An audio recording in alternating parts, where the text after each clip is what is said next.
right? Yeah. Yeah. So I hope like the last from the last session you have completed the assignments related to exploratory data analysis, right? No, I didn't complete the assignments because I got to a part I didn't understand. Mhm. So I don't know if I might just have to. I got Mhm. to some part that I didn't understand, and I just want to kind of maybe show you if you Okay. could at it and Okay. Okay. So did you try to answer those? Yeah, yeah. I will where I stopped is the correlation matrix. Mm-hmm. That was why I stopped. This is the assignment, right? Like here are some questions related to missing values, filling those missing values, and outlier detection, I guess, and describing. So, means like, did you try to internet these things and find the solution? Yeah, yeah, yeah. I was what I did all this. Mm-hmm. I didn't. I was. I've no, no. So this is. So this part, this uh visualizing missing values. I don't know why it's showing this. Does Okay, it? okay. Does this right? Mm-hmm. Okay, let's do one thing. Let's you just take some few more days, right? You go through it in depth and see if it works. And like right now we will move ahead and later we will come back to see like whether the concepts are clear or any confusion here, right? Okay, that's fine. Yeah, As, as since like you didn't got much time, probably if you get some more time then you will be able to answer them, yeah. right? I'll be able to finish it. Yeah. But I think I just have a question in the correlation matrix. Scroll down. If you scroll down, Hmm. scroll down, scroll down, scroll down, scroll down, scroll down, scroll down, scroll And down, this? scroll down, scroll down, scroll down, scroll down, scroll down, scroll down. Yeah. Yeah. Hmm. So this is where I am. Hmm. So Hmm. Hmm. I think in this correlation, when it's one, that means Yeah. it's positive correlated. Highly When it's correlated. zero, Hmm. it is no correlation. And Hmm. when it's minus, it is uh, Negatively negative related. correlated. Related. Hmm. Yeah. So how do I interpret it here? I will believe that Hmm. price is saying one. So that Hmm. means price, they Hmm. are Yeah, you can correct. interpret it like as like if the price increases, then the price increases. Like it's the same thing, right? Yeah. So it is Yeah. like same thing. Like that means There's square footage then it's and price. yeah. And It if seems like the there's no, lot size increases, so here if the price increases, the lot size don't have much relation. Like they are like yeah. uh not much highly related. But square Okay. feet is more related than lot size for price, Okay. Okay. So that right? means lot Hmm. size and square footage are not related at all. Lot size Yeah, and lot yes. size and Better, square footage. better, better. You can say that square footage is more related to price than lot size Yeah. because both are not related. You can say that if any fields, if any features are related, if it is like around 0.8, right? 0.8 or minus 0.8. But these are like below 0.2. So none of these three actually correlate with each other, but you can say that this square footage is more related to a price than a lot size. And similarly, like lot size is negatively related to square footage. That means if your lot size increases, your square foot decreases, Okay. right? If your Oh, square foot increases, your lot size decreases. So if you will see this thing and this thing, this is same lot size square foot. So that's why this value and this value is same. So that's how you infer from this uh, heat map correlation okay. matrix. Okay. So yeah, just take your some more time and try to figure out like what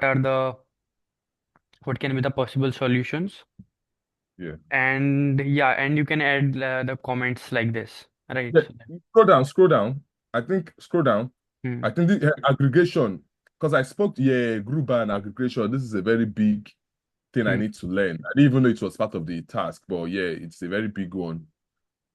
Group and aggregation. Because I spoke to the Python guys, the data scientists in my work today, and they were Hmm. like, one of the things they want us to do is to be able to group and aggregate the data set. Hmm. But yeah, that's fine. It's good to have it here.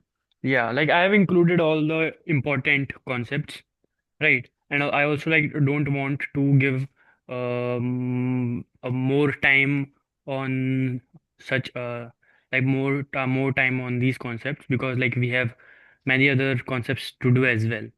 Yeah, So I yeah, just no, want to give you these as assignments so that on your free yeah, time you can cover them and like we can focus on some more interesting and more uh and let's go ahead, right? So that we can yeah, yeah, complete all those things like API integration and like backend stuff and yeah, deployment and then projects, right? yeah. So the motive of this session will be like to do feature engineering. So last time we did all the exploratory data analysis. So whenever Okay. you get a data science project, the first task that you have to do is whether the let me check once the meet is recording or not. It's recording. Yeah, it's recording. Okay. Okay. You can see the screen, right? Yeah. Yeah. So whenever you get a data science project, so first of all, your important task is to perform exploratory data analysis on it, like to check whether data is in proper consumable format or not. What I mean by consumable format is that you can feed it to the machine learning model, right? Feed it to machine learning models, you need to make sure that all the variables are numerical, there are no missing values, right? As we discussed last time, right? Yeah. So then you have to follow all those techniques like handling missing values, outlier detection, and handling outliers, filling in them with like statistical measures, domain knowledge, and all those things, right? After that, once your data is cleaned, all the values are in a proper format, then you have to do a feature engineering. In the last class, I think we discussed that these are called as your features, right? First feature, second feature. Yeah. All the independent variables are called as your features. Okay. So here, these are all the features. Like bedroom is one feature, bathroom is one feature, square footage is one feature, right? Now we need to engineer them.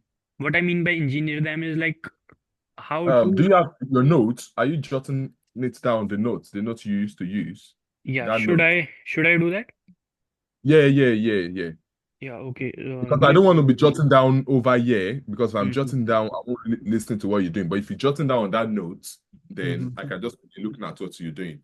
mhm. Then Okay, at so the end let of me. everything, I can have Mhm. that note to go back to all of Okay, the classes if I need to. okay. Let me take the Okay. device. Not to jot, but if I'm jotting down, then I won't follow up what you're showing me. But if you jotting Yeah. down and saying, Yeah, I then will do it. I will do it. Wait, just a minute. yeah, take your time.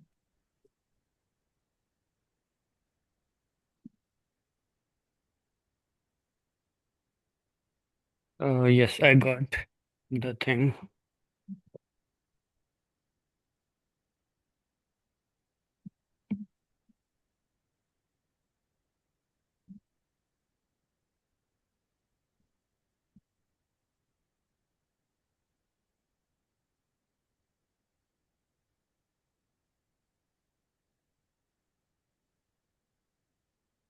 I will have to share the multiple share.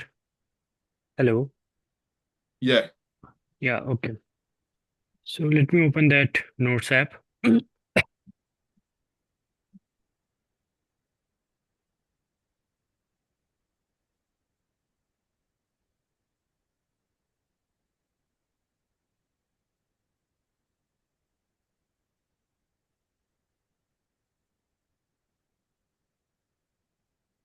Are you able to see it? yeah, yeah, yeah. Okay.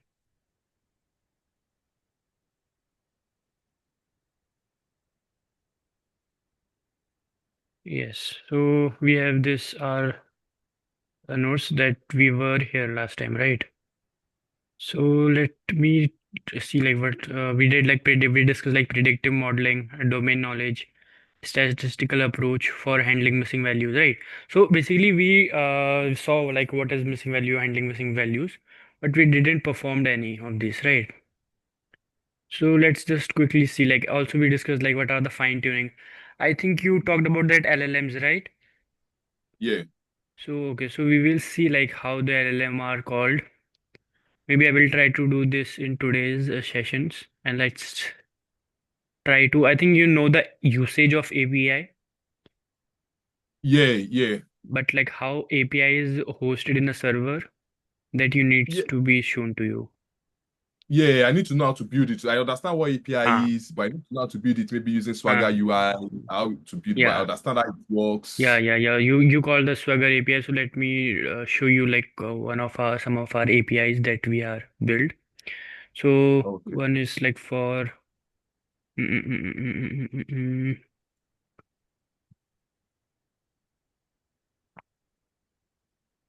So this API is for our projects.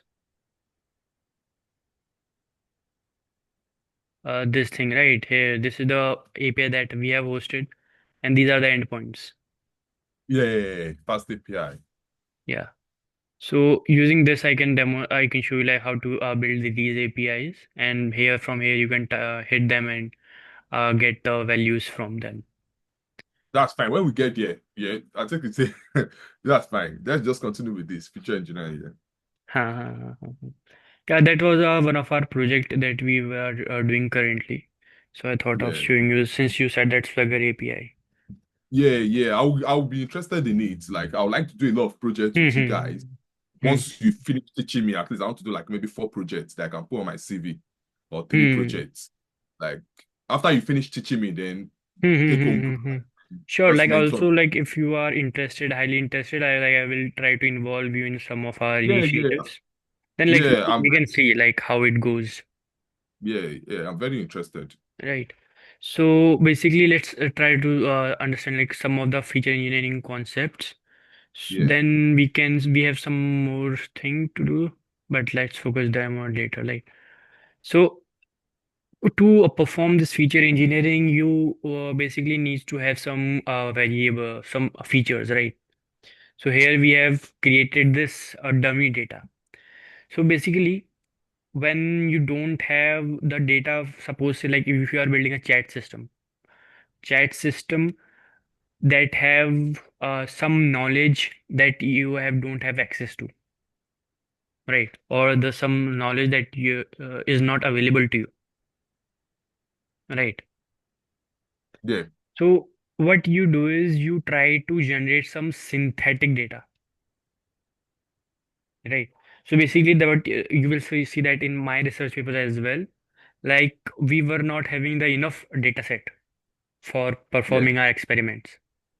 So what we tend to do is we like to try to generate some synthetic data like in billions of record, like in trillions of record, because we yeah, can't get that data from real world, like at least for now, in the low cost, right? If you do that, like the cost will increase. But to keep the cost minimum, like we try to get the synthetic or dummy data, and on that we try to do our processing and our experiments, right? So so that was just an idea to show you like how this dummy data can be also be beneficial if you want to do some experiments, but you don't have the data set available. So this is also one thing that happens in the industry, in the academia, that you can take the benefit of from it, right? To show to a potential client, suppose say you don't have the data already, but you want to perform the models, you want to build the models, and you want to show the technically how it works, right? So for that purpose, you can create your generator synthetic data. So here we have taken these 8 columns. You can see this age, gender, city, weight, height, right? And here we are yeah, defining it in the list. You understand the syntax, right? Here, yeah, this is yeah, a dictionary, and inside the yeah, dictionary we have a key value pairs where the value is a list. yeah, And now, We are storing it in a data. So now this data is a data frame because it has a key pair and each key links to a series of a data. Now if I will run it and print the data set, so I will get a similar kind of a data frame where I will see that there is some inconsistency, like this is not a number. So Yeah. in the feature engineering, so basically in EDA, we try to explore our data. EDA means exploratory data analysis, right? Yeah. But in feature engineering,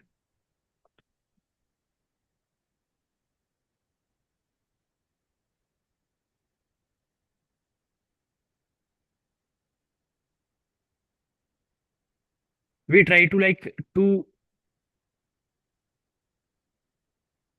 arrange to manage that data set so that it can be in a consumable format. In exploratory data analysis, we identify the patterns, all the visualization stuff, right?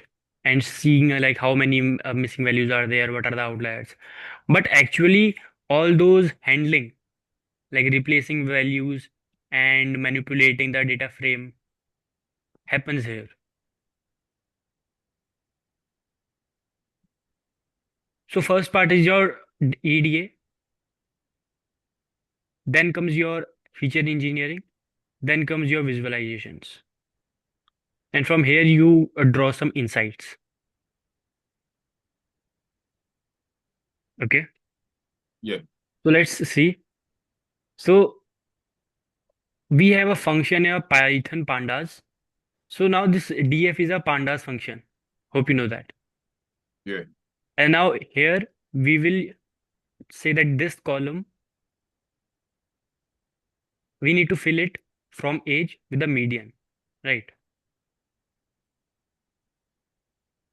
And this is a very simple statistical way to fill in with medians, right? Yeah. Any confusion till this part, like as also like from the earlier thing? Any confusion here?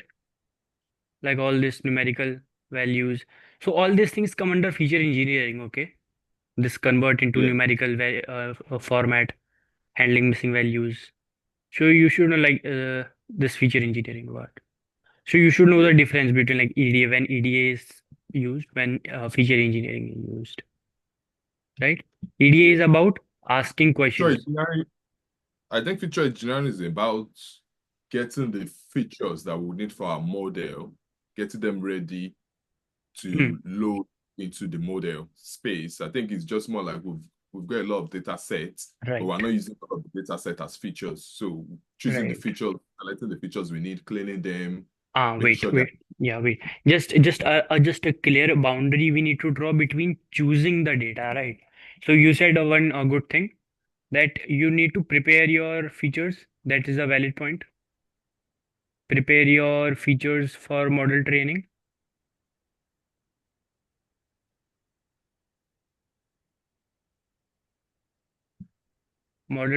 but also you said choosing the features, right? yeah, So choosing the features will not actually fall in this part. It will okay, come under your feature selection, okay, right? In the feature selection, we saw that there were dimensionality reduction. So basically, we have multiple dimensions, right? So all these features are dimensions. If they go very high, I think you only ask this question, right? Like if we have the multiple a number of columns, then what to do? Like which yeah, feature to select? That is a good problem. That is a actual problem.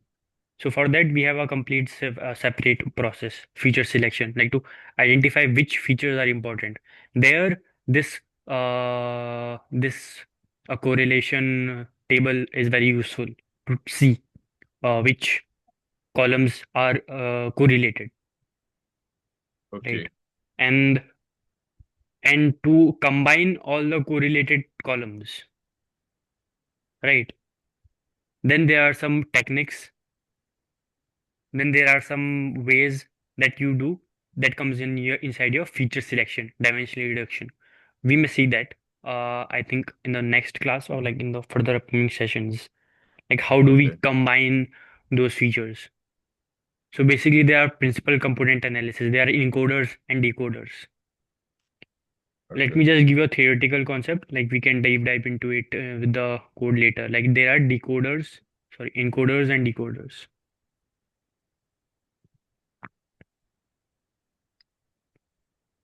Can you tell me like what do you mean by encoders and decoders? What do you think? I don't think I know it. I don't have any idea. Yeah, it's actually a very interesting concept. Like if you allow me to explain it to you a bit.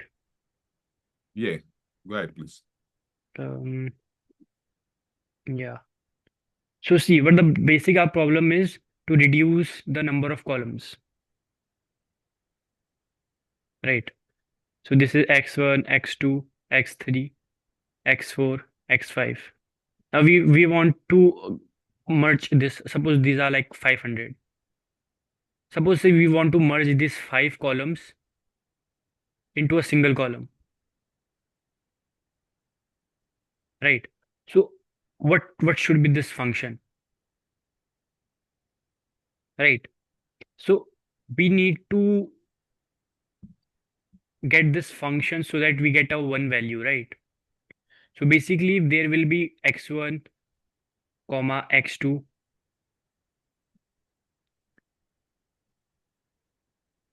comma x2, comma x3, comma x4, comma x5.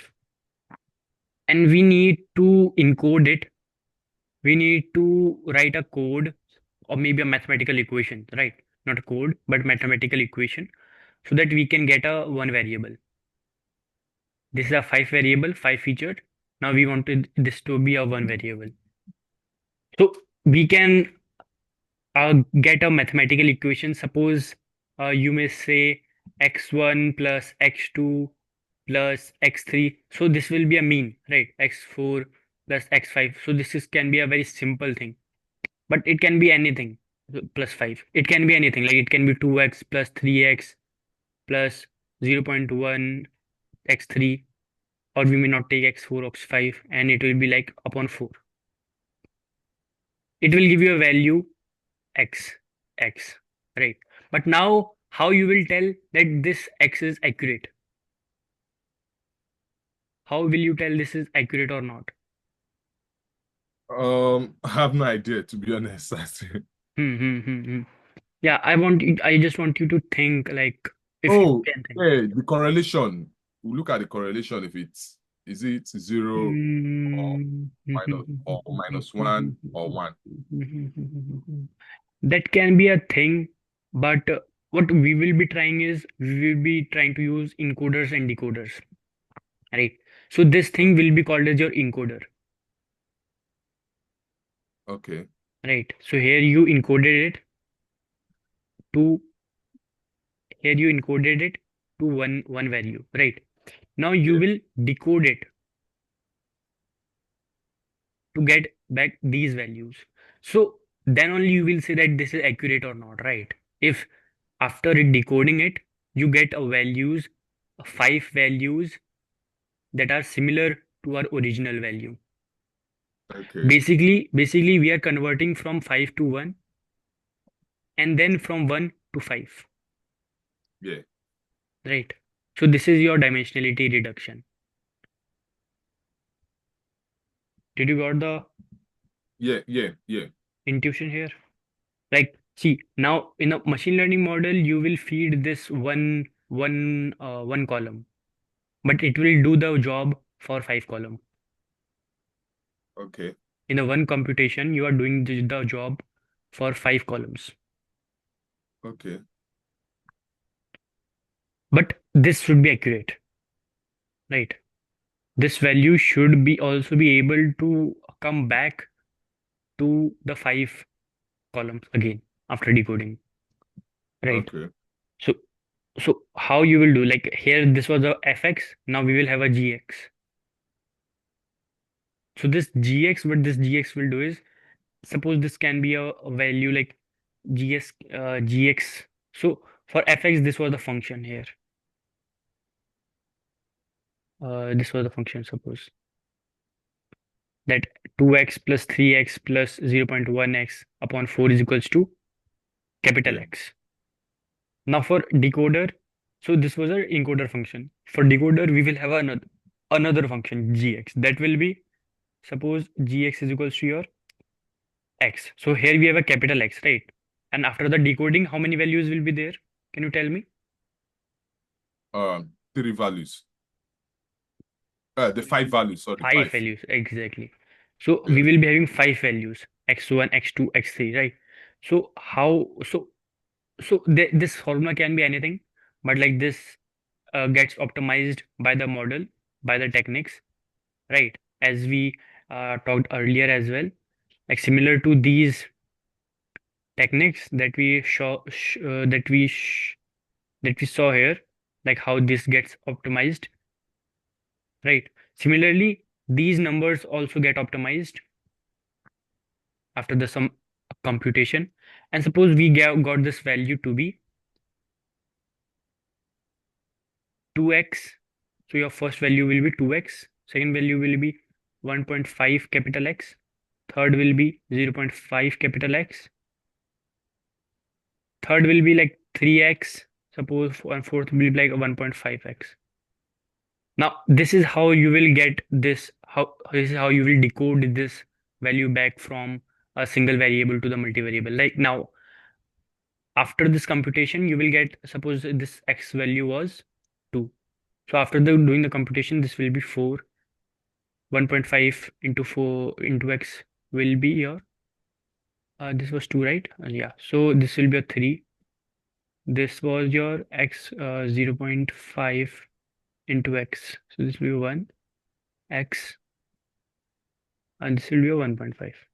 So now this is the dimensions. Earlier we started from where? From these five values, x1, x2, x3, this. Then we performed this computation. This was your encoder function here. And it encoded into a one value, right? Yeah. This gone into machine learning model. We trained on this. And to check whether this is the right value, what we will do is we will try to decode it and see that is are these values close to original values or not. And we will try to bring these values as close to the original value. And how they will get as close to the original value if this function will get optimized. So behind this decoder encoder, our main motive is to optimize this function, encoder function and decoder function. Like what this 2x plus 3x1 or 2x1 plus 3x1 plus x3 should be, like what this function should be, that will define this value. Right. This is how you convert five variables to one variable and then give it to the machine learning model. And this is how like feature selection works. So this is one technique.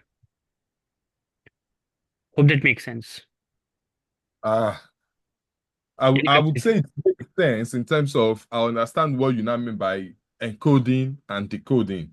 Hmm, Encoding is taking a couple of features, turning hmm, them into one, and also decoding it to make sure what you've turned them into hmm, uh is the correct thing. Then you decode it again. But I think that's just the only part I remember. But that's fine. Maybe if you get to the practical side, I might understand hmm, it better.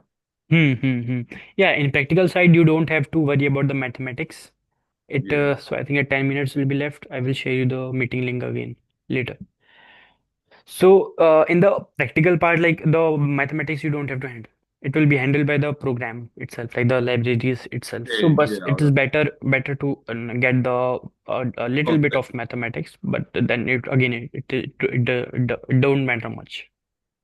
Okay. So yeah, so we saw that how you handle a missing value like using program.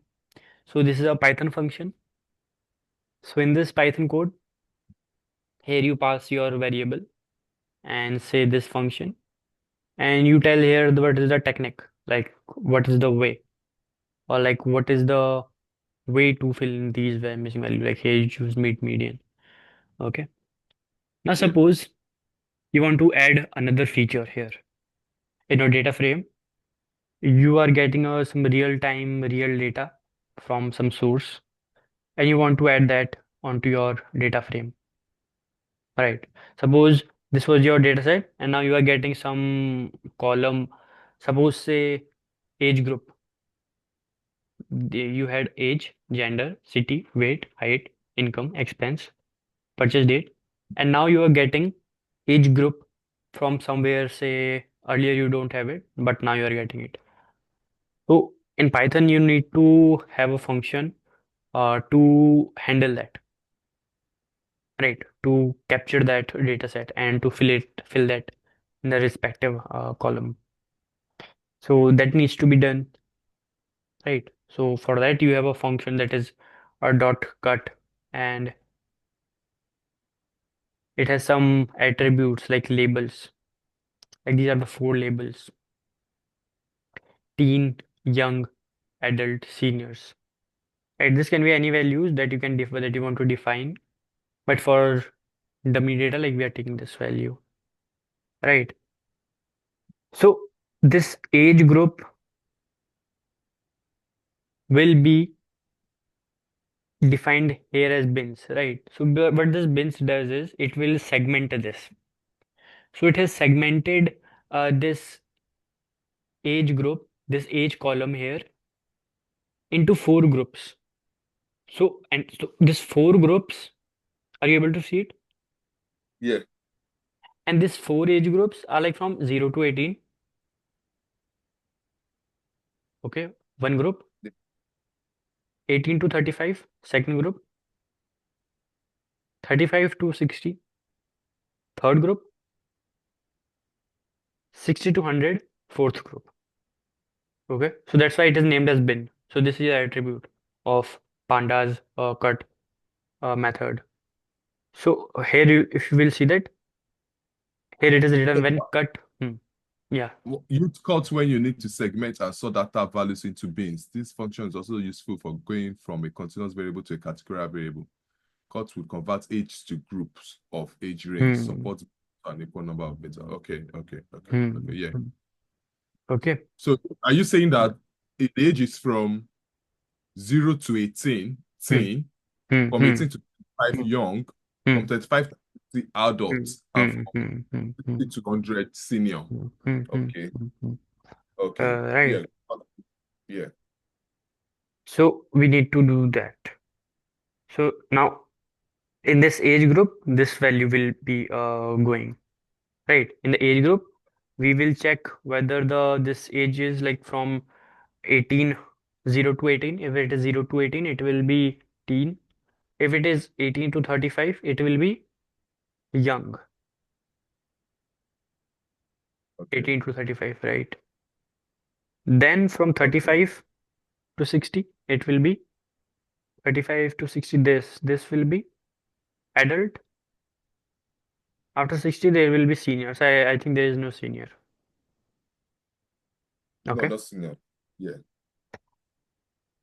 So this will go inside a new column that is named your as age group.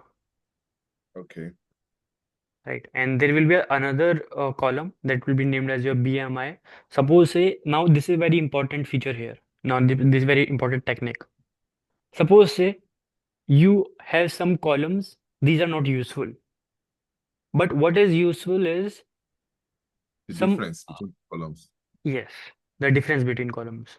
Or maybe some third product that is formed after some computation on these columns. Yeah, yeah, Suppose say you want to multiply weight into height and then select whatever the output column comes is useful. Right, you want to subtract income minus expense, then what comes is useful. So you have to create that column and you have to do that programmatically. So how you can do that? So you can transformation. simply, yeah, transformation, right? So data transformation, like feature transformation you have to do. So that all comes under like your feature engineering. So this is how you can do it. Like you have to select your uh, column name here, perform all the mathematical computation, and assign it to a new feature. Right? Okay.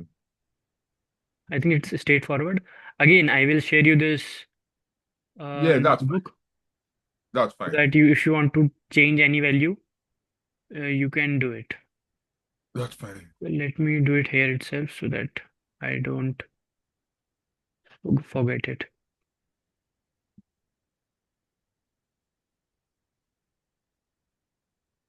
Okay, I will do it later. I think we have less time left. Yeah, that's fine.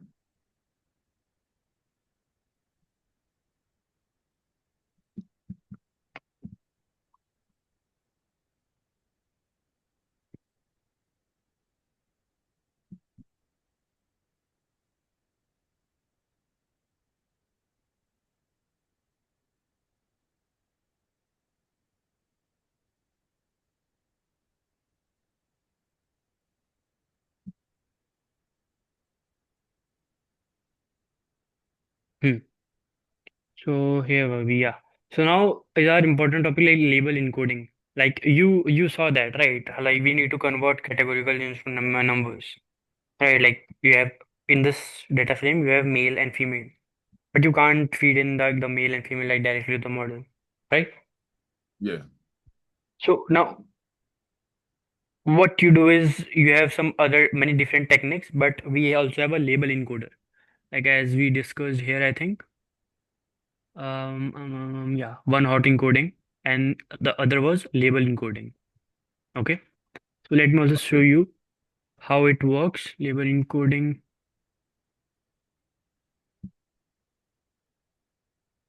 Yeah, so here we saw it, right? Like male was converted into 0, female was converted into 1. So similarly for colors, your red will convert it into 0, green will be converted into 1, blue will be converted into 2, again red, again 0. Okay. So to use this, you have a very simple function inside your Python. That's your label encoder that we have imported here. That's come inside your sklearn. Hope you ever have heard of sklearn library. No. So, No, I've heard of it, but I've never used it. I've only just seen uh, it in code and all of those things. yeah, so it is very powerful library. It also has some machine learning models. So you can use that for many of the tasks. So it have also this function that is your label encoder. So inside this label encoder class, you have your fit transform method, inside which you can pass your column where you have the categorical variables. But just again, you have to see that the column, the values here are not much, right? As I think you told me in the last class, like when to use label encoding and when to use one hot encoding, right? Okay. When you have multiple high numbers of columns, then you don't want to use one hot encoding. Okay, so label encoding work for multiple categories and one not work for few categories. Yeah, like that can be a one thing, but there are many other different use cases. Like it depends upon the project that you are doing too, right?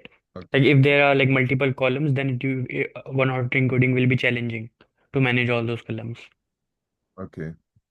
And a label code encoding can be very easy to handle because it is just one column. Okay. So it completely depends on the project that you are doing. Yeah. So yeah, but you just need to know like this is the technique that you can follow. Okay. Yeah. Also, like you have to make sure that this important